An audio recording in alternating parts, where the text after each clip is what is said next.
Thank you very much, Ian, for that warm introduction. It's great to be here. It's great to see everybody here. We're going to have a lot of fun today. I'm going to speak about 15-20 minutes, basically everything that's wrong in the world today and how to fix it in 15 to 20 minutes. And then we'll ask some questions, and we'll have some fun. So this is some heavy material, so I apologize if some of it's a little scary, because some of what we're going through is a little scary. And I try to characterize the truth the way I see it, and the chips fall where they fall. And you should all look at my website, savethewest.com, and which I set up as a public service. And I do my best to help people think of the big issues. So you should all have a copy of the speech in front of you. It says the future of Western civilization, how to save Western civilization from itself. Does everybody have a copy? Because we have more if you don't have a copy.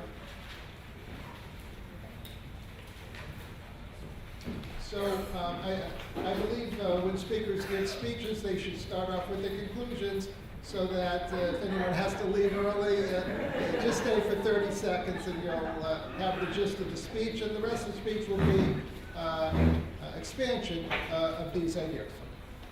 The key problem is Western civilization's under attack from the inside and outside. And the key solutions is we need politicians, and particularly Republicans, but it would be nice Democrats can do this too. We have to do three things simultaneously. We have to maximize the growth of the economy, we have to protect the people intellectually, culturally, and legally, and we have to protect the people physically. These are three basic building blocks of any society. And any politician who wants to represent the society has to address these three issues. And I have I actually rate politicians when they give speeches, whether I hear them or just read them, and I grade them on these three issues. And my feeling is all Republicans should get an A and an A and an A on these three issues. There's no reason any Republican shouldn't get an A and an A and an A. On average, Democrats get a D, a D, and a D. And Hillary gets an F, an F, and an F. So my feeling is, if every Republican gets an A and an A and an A, and most Democrats get a D, a D, and a D, and she gets an F, an F, and an F, we're going to have a Republican president, Senate, and House. That's the theory. Now let's go through some of the ideas. Page 2. Page 2. All of you will be happy to know, even though I don't know all of you, you're all, according to my definition, rational centrists in Western civilization. You're right in the middle of page 2. Everybody have page 2, the color-coded pie chart. And we have extra copies. Everyone should have a copy. Just raise your hand if you don't have a copy. So, okay, so everybody here is in the middle of the page. You're all rational centrists in Western civilization. You believe in the Constitution, Bill of Rights, rule of law. Does anyone here not believe in those? You can go to the Democratic Party across the street. So, and I'm very proud of all of you, and congratulations, you joined the 1/3 of the people who are rational centrists. Unfortunately, I hate to say this, 2/3 of people believe in false narratives. There's 4 big false narratives in the world today that Republicans have to argue against. Number 1, color-coded red, are the socialists, communists, progressives, liberals, not all liberals, but most liberals. By the way, sometimes I hate to say even ourselves, who basically say, if we have a problem as an individual, as a family, the government is the solution. Whether it's Washington or Albany. Now, there is a role for Albany and there's a role for the government. I'm not saying I'm not an anarchist. I'm just saying in general, when we have problems, we have to solve our problems ourselves. And whereas the leftists would say, oh, the government's the solution. Whatever the problem is, the government's the solution. That's a false narrative. And then we have the blue, which is the United Nations, color-coded blue for the United Nations, who say that if countries have trouble managing themselves, the world government will solve their complicated problems for them. That's a false narrative. If America has a problem, America has to solve its problem, and similarly any other country. Then we have the isolationist, color-coded white for the surrender flag, who would say we don't have to worry about terrorists because we have oceans, we have deserts, prairies, and mountains, and terrorists can't swim. That's a false narrative. And terror organizations, which we'll discuss shortly, are determined to take over the world. The reason I know that is they say they want to take over the world. I read their terror literature thanks to translation services like Memory, Middle East Media Research Institute, and Palestinian Media Watch. And then we come to green, political Islam, and the 4 worldwide terror organizations, each of which is different. We have Iran, Al-Qaeda, ISIS, Muslim Brothers, and the Sunni Wahhabis. These are all separate organizations, although they do agree with the same principle, which shows up again and again in terror literature, is Christians, Jews, and Hindus will convert to Islam and we're going to kill them. All 4 terror organizations would agree, and that's why they are on this page. Now, I have a theory that Republicans, every Republican in every district of the country should get 66% of the vote.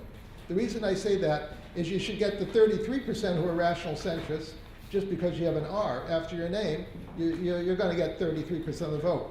But Republicans should think about getting 66% of the vote. By that I mean, of the 2/3 of the people who believe in false narratives, they're not all evil. Many of them are uninformed, misinformed, ill-informed, disinformed, and it's the job of Republicans to educate those people so they understand that they're believing in a false narrative, so that they become rational centrists, at least for one day, that they vote. And then they go back to believing in false narratives. And so I always tell Republican candidates, target 2/3 of the vote. And they always say to me, but I only need 51. I say, I know you only need 51, but if you target 51, you can end up with 49. So target 66% of the vote, because that's what Republicans should get. Every single Republican in every district in the country should get 66% of the vote if the world were totally rational. Unfortunately, it's not necessarily that way. Let's go to the next page, page 3. Our media doesn't like to discuss page 3, and our political system doesn't either. And page 3 is for discussion. I just want to digress for a second. I'm giving several speeches at the same time. One of the speeches is how to get elected. Another part of the speech is, after you get elected, how to manage the country. So now we're moving to how to manage the country. After Republicans get 66% of the presidential, senatorial, and House votes, and we have overwhelming dominance, and the country becomes rational again, we're going to have to address page 3. Page 3, I hate to say this, but basically we're in World War III. We don't think of it that way, but there's a lot of analogies to World War II. Political Islam has declared war on us in 5 fronts. At the left of the page, it says political Islam entity, so I have Iran, ISIS, Al-Qaeda, Muslim Brotherhood, Sunni Wahhabis. And by the way, Muslim Brotherhood and Sunni Wahhabis are primarily intellectual terror organizations. In other words, they have a false narrative with words. Iran and Al-Qaeda, ISIS are physical terror organizations. They have a false narrative with guns. And these 4 terror organizations, all of which are different, employ 5 different strategies: physical war, intellectual war, economic war, legal war, and demographic war. It's a very complex situation. And we in the West really don't know how to respond to this. They call it civilization jihad. We don't have any term of like anti-civilization jihad or how to counteract civilization jihad. And so there's a strategic mismatch here between the forces of terror and the forces which I call the forces of evil and the forces of good. And so it's a classic battle of good versus evil.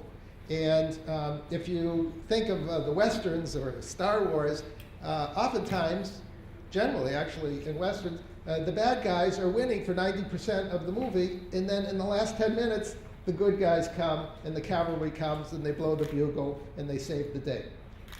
Typical good versus evil.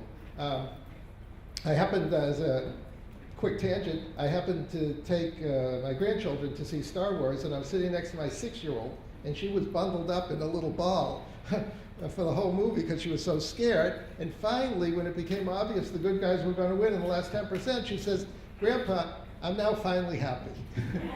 So she understood instantly good versus evil, yet here we as adults, or collectively we as a country, we don't quite understand who's good versus evil anymore, and that's a pretty sad situation.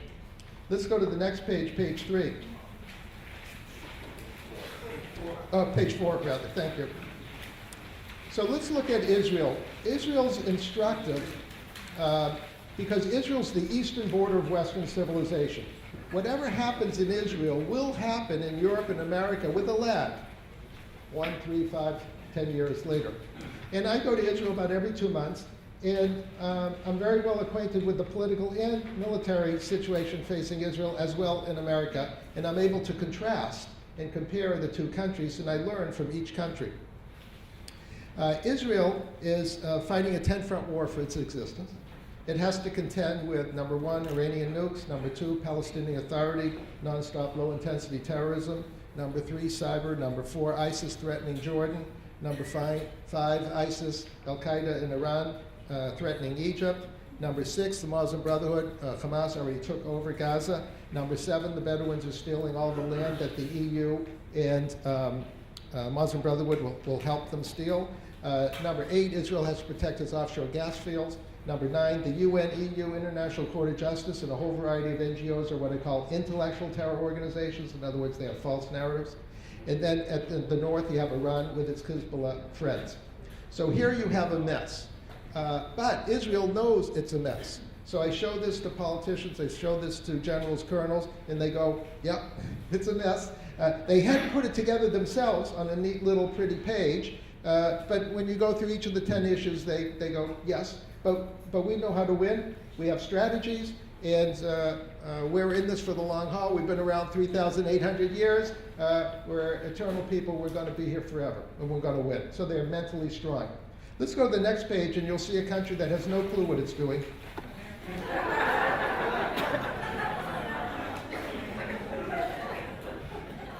So page 5.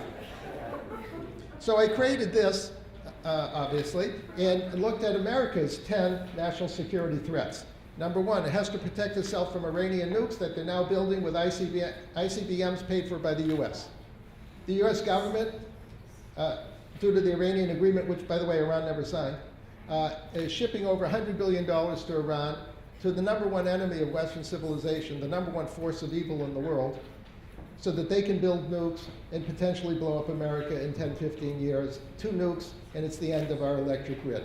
This is a very serious situation.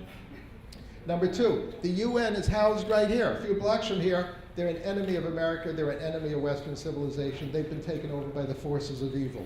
Number 3, NATO is responsible for protecting Europe and is underfunded and undermanned and cannot protect Europe from either Russia or political Islam.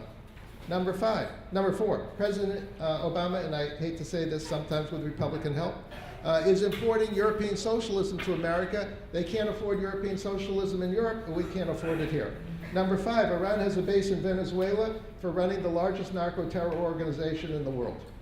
I just heard a speaker a couple days ago who said he estimates 40 to 50,000 Hezbollah Iranian agents shipped over the past 20 years into Latin America in violation of the Monroe Doctrine. Now, the reason that Iran was able to violate the Monroe Doctrine is no one in the country remembers the Monroe Doctrine, because it was 200 years ago. Well, the next president, President Trump, is going to have to acquaint people with the Monroe Doctrine. Number 6, the Muslim Brotherhood is in jail in Egypt. We allow them to exist in America. Number 7, 80% of mosques financed by Saudi Wahhabis are the Muslim Brotherhood. Number 8, Iran and Al-Qaeda ISIS just walking across the Rio Grande, the border's half open. Number 9, North Korea developing nukes, sharing the technology with Iran, not covered in the Iranian agreement, or if you call it an agreement. And number 10, cyber agents from China, Russia, North Korea, and Iran attacking America every second of every day. This is a mess, and the country has no strategy, and it better get a strategy, and will have a strategy, but it's not going to be easy. because Americans think that we have a God-given right to America and we're safe and we're big and strong. Those are all true. But countries have to fight for their existence every day. Israel knows that.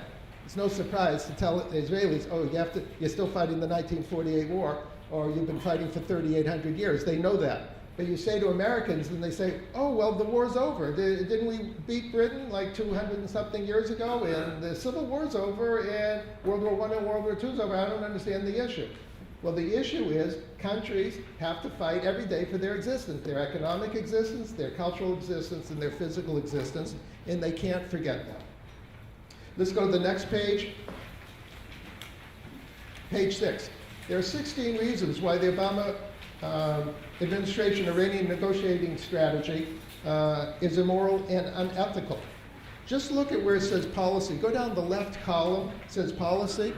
I meet Israelis and they say, oh, Obama abandoned us. And I show them this page. I say, well, you're in good company. He also abandoned Sunni Muslims, Syria, Lebanon, Iraq, Kurds, Yazidis, Yemen, Saudi Arabia, Egypt, Israel, Latin America, the Iranian people, Europe, Christians, Iranian terror victims, Democrats, Congress, and U.S. future generations. Pretty bad. You can't, it's pretty hard to abandon that many people at one time. Let's go to the next page. Let's go to page 7. The number one enemy of Western civilization, I call Western civilization. I hate to say that, and here's how it works, because we're part of the problem. We're part of the problem, part of the solution. So I call socialism an enemy of Western civilization, in which we're all part of, directly or indirectly, and here's how it works.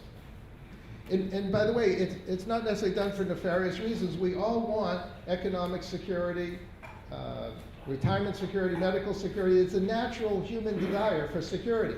But a government can take advantage of that security and basically use it as an excuse to take over a country, which is basically what's going on right now. So here's how it starts. Number one, politicians overpromise the population. It's called liberalism, and they keep doing it. It's called socialism. Number two, the economic growth slows because they take money from the most productive people and give it to the least productive people. Government runs out of money and then attacks the rich for being greedy because it needs the money. Number three, the government keeps running out of money, and it's called sequestration, and cuts military spending. Really smart. You're in World War III and you cut military spending. That's smart. And then number four, which is where we are right now, you pretend to the population that enemies are no big threat. Remember the JV team? The bad guys get excited and emboldened, and you increase the chances of war. And that's basically what got us into this mess.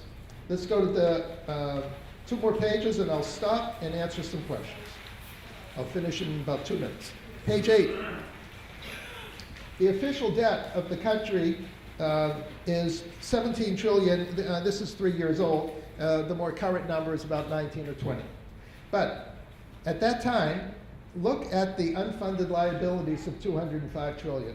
If the government had to use generally accepted accounting practices, better known as GAAP accounting, which all corporations are mandated to use, the government would have a budget deficit 10 times what its alleged deficit is. Now, the reason you don't know this is because nobody wants you to know this, because if the government had to publish that it had liabilities of this magnitude, the politicians could never create a new program forever. So can you imagine both parties saying, vote for me, I don't have any new programs because all the previous generations spent all the money that I ever dreamed of spending, but just vote for me because I'm a nice guy. It's not an effective campaign. So you have to promise people something, and if you don't have any money, it's pretty hard to be a politician. So, but this is a serious situation. Basically what socialism is, people think socialism is Robin Hood, stealing from the rich, giving to the poor. It's actually stealing from the children, grandchildren, and great-grandchildren who either don't vote or don't exist. I call it modern-day taxation without representation. And both parties are partially guilty, but the Democrats are more guilty by far than the Republicans. Let's go to the last page, page 9, and I'll stop in 1 minute. So page 9 is a summary of where we started. Key suggestions for the US government and society, and just look at the bold print, because you can read the rest later when you have the time. But just looking at the bold print, we, as a Republican Party, have to do three things, and there's no excuse to be wrong on any of these three things. Maximize economic growth. Protect the people intellectually, culturally, legally. Protect the people physically. And I tell candidates, these three issues are interrelated. By the way, I didn't invent anything. It's just an update of the Reagan message. And you can't be wrong on any of these issues. And every time you give a speech, you have to mention these three issues. But just in proportion to your audience. So if you're speaking to the Chamber of Commerce, the speech might be 80%, 10, and 10. If you're speaking at a church, synagogue, or school, it might be 10, 80, and 10%. If you're speaking at West Point, it might be 10%, 10%, and 80%.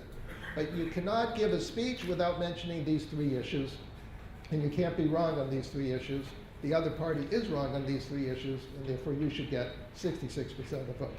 So thank you very much for your time.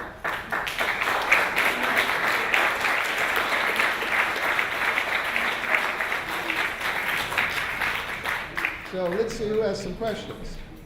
Yes, I think I would change one of the things, the points you made. It's not the third World War, it's the second 100 years ago. We need to think long term because that's how our enemies think.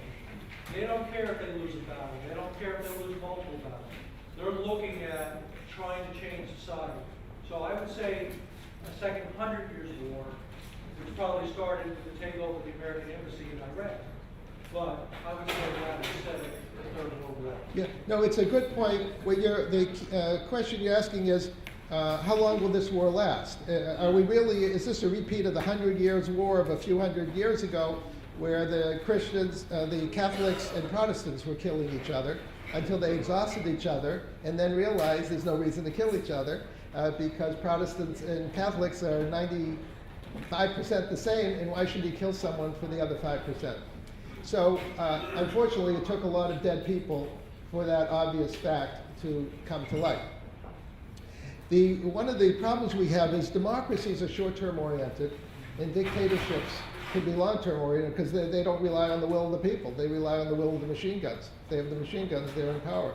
And so it's hard for democracies to contend with long-term strategies against them. And basically, that's why we get Pearl Harbor and 9/11. Because where democracies want, in quotes, peace, dictatorships want war, and there's a mismatch there. And so we think we're in peace, fat, dumb, and happy, fat, dumb, and happy. Oh, Pearl Harbor, do something. Okay, well, we could have done something before Pearl Harbor, but we didn't. And so I just don't want the country hurt with the next Pearl Harbor. The next Pearl Harbor never should have happened. 9/11 should have never happened. I don't want that again. And that's why I give my 100 speeches a year in my own little way. I'm trying to cause our leaders to be leaders and save us from harm. Yes?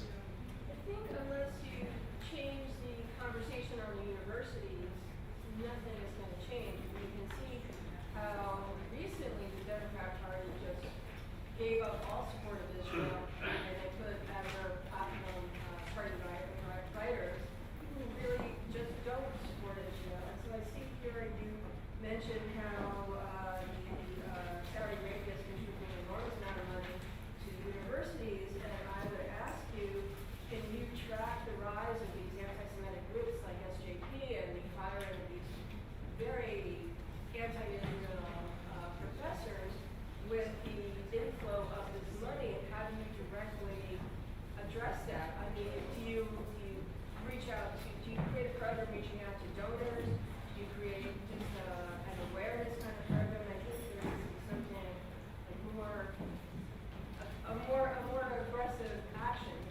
Right, yes, you're right. So the question is, how do we fix the universities? And by the way, we also have to fix the high schools and the elementary schools, so it's worse. We basically have allowed the left, which I call the forces of evil, to educate our good children. And one of the lessons I've learned, you can mold children to become monsters. And it's sad to see. So there's a few things that can be done. First, as a general principle, I categorize When we have an enemy, I always ask myself, is this a physical enemy or an intellectual enemy? For a physical enemy, I don't see anything other than a physical response. For an intellectual enemy, I don't see anything other than an intellectual response.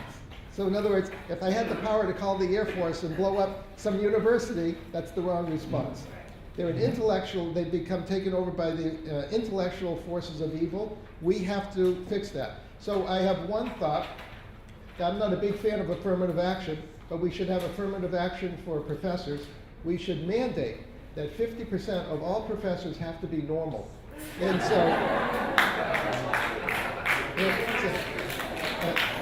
so that way, instead of having 90-10, we'll have at least 50-50. So we'll have an even balance between the forces of good and evil.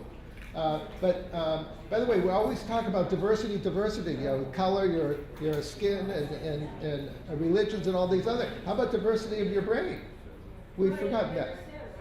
But there's another issue here. Anti-Semitism, you might think only affects Jews, but what affects Jews will affect the rest of the population with a lag. Or I have a joke, a sad joke. Jews are the appetizers, Christians are the main course, and Hindus are the dessert. Okay? We have to protect all of us. So if I were a governor of a state, if I were the president of the United States, I would announce that I'm cutting off all financing to any university that allows anti-Semitism. Because anti-Semitism is racism. We don't allow racism in this country. We shouldn't have allowed anti-Semitism.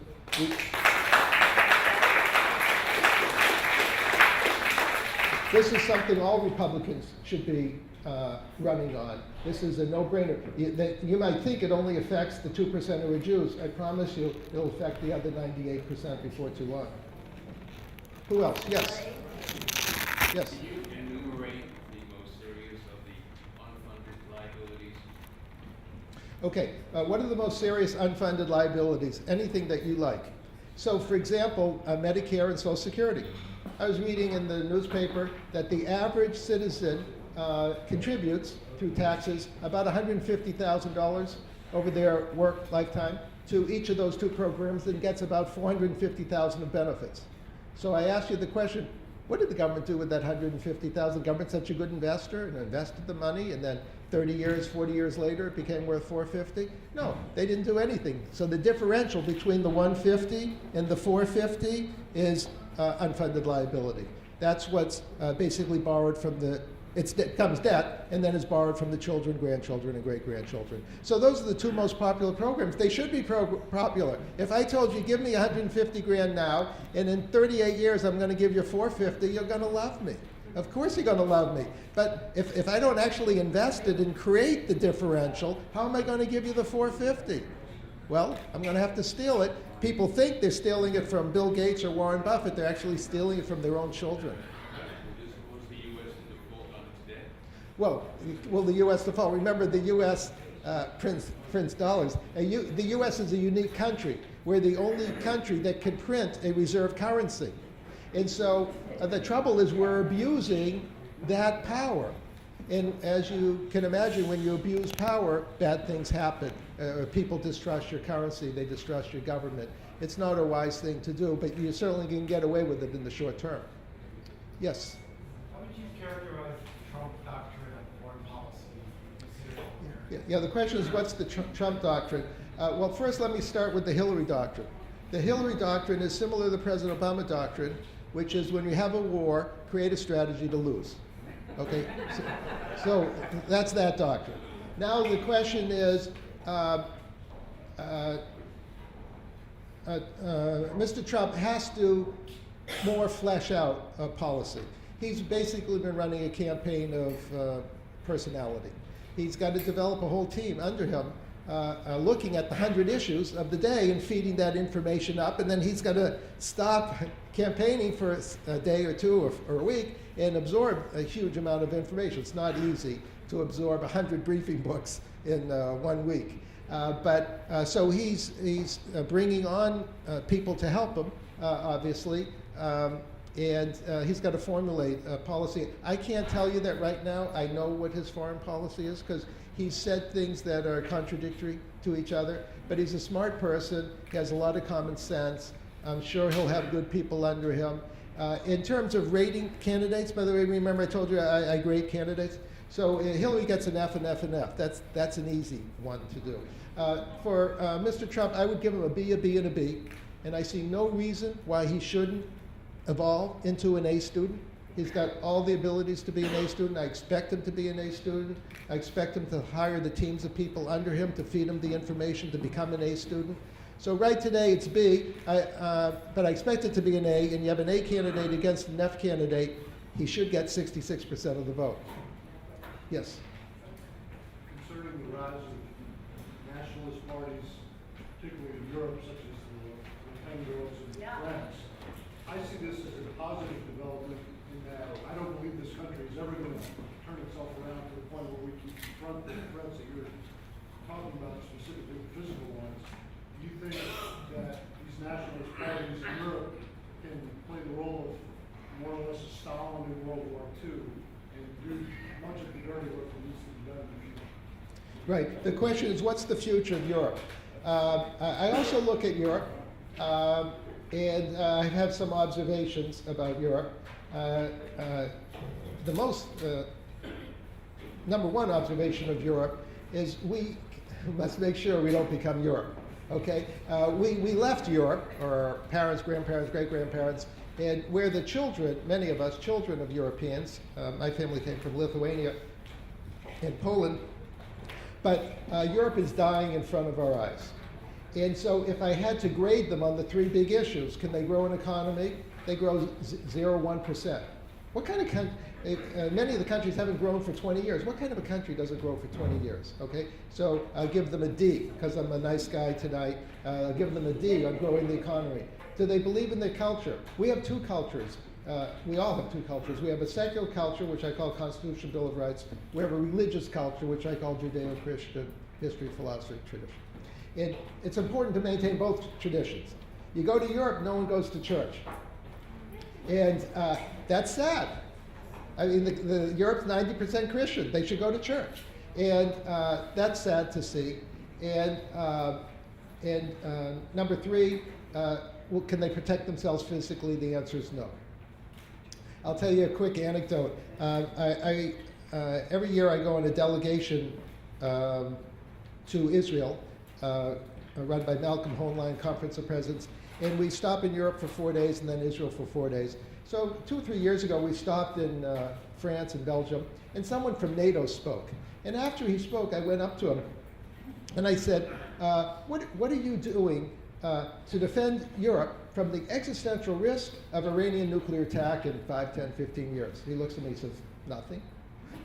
And I said, but you represent NATO. Don't you have a responsibility? Go, yeah. I said, so I have a great idea. Call up the US right now, order a whole variety of B-52 bombers and B-2 bombers and get ready to attack Iranian nuclear sites. He said, do you know how expensive that is? Do you know what the state of our economy in Europe is? We can't afford that. So I said, so what are you going to do to protect Europe from the existential risk? He goes, oh, America will save us. He said, you saved us in World War I, you saved us in World War II, you'll save us in World War III. And I said, well, what happens if America forgets to save you? Oh, you won't forget. So I didn't say this. I controlled myself because I know how to control myself.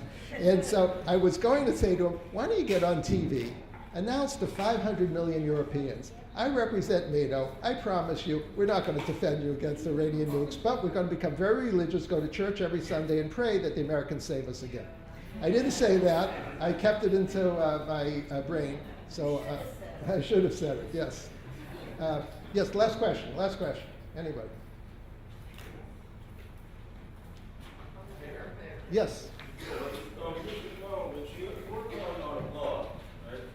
How can you take back the internet and also media, because we're fighting a war online against, you have these publications like Huffington Post, you also have all these other conservative news sites. It's a pushback against this whole socialist liberal narrative, pushing this whole anti-Western, anti-American, pro-jihad, anti-Semitic garbage.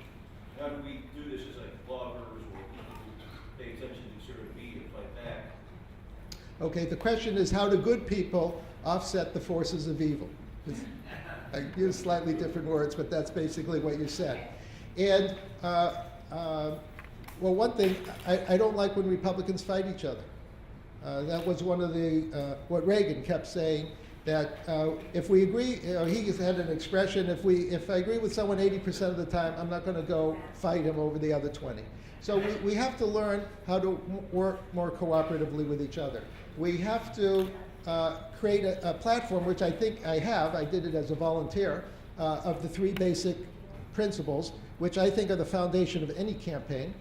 And we as individuals have to vote for people who get an A and an A and an A. We have to contribute money to their campaigns. We have to help people all the way at the top, at Trump, and people all the way down in the local elections. And we have to become more engaged citizens. We have to devote more time teaching ourselves of the big issues of the day. We have to be more effective in talking to children, grandchildren, relatives. And I even have to talk, I have 3 former sisters that I have to talk to and convince to become normal. It's not easy. And by the way, on the back of this page, I give you a bibliography of about 150 websites, books, authors, leaders, great works of Western civilization, which helped create this speech that for me, for you. And so we just have to be better citizens, basically, because the democracy is based on the principle that we, the people, are going to be knowledgeable. If we, the people, aren't knowledgeable and don't push our politicians and don't push our friends, you can see we get what we're getting right now. And so the country can go through a great rebirth starting in about 6 months, and we're all part of that process, and we're going to have to work very hard to accomplish that. Thank you very much.